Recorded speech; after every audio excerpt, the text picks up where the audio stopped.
अत्यन्तै खुसीका खबर दुमलिङवासीको लागि ब्यास गाउँपालिका वडा नम्बर 2 दुमलिङको लागि राङथालसम्म गाडी अथवा मोटरसाइकल आउँथ्यो भने पहिलो पटक ल स्वागत छ हे सरहरूलाई स्वागत छ ल नेपाली सेनाको टोली आउनुभयो। यसरी अर्को टोली पनि आउँदैछ।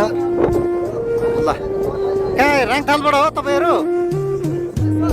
हजुर सुनसेराबाट। ओके ल नेपाली सेनाको गाडी आइरहेको छ। अहिले पहिलो पटक दुमलिङ गाउँमा यसरी 4 चक्के गाडी आइपुगेको छ, मोटरसाइकल आइपुगेको छ। आज यो अत्यन्तै खुसीको खबर छ दर्शक महानुभावहरू।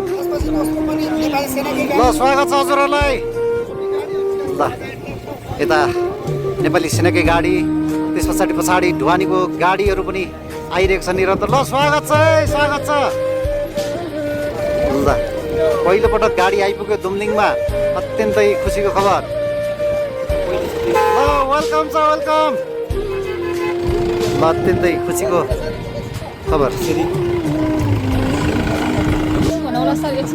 एकछिनपछि भन्ने हो।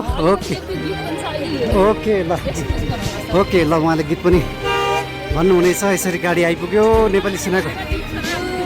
हजुर ठिक छ होइन, ठिक छ ल। सबैलाई धन्यवाद, सबैलाई।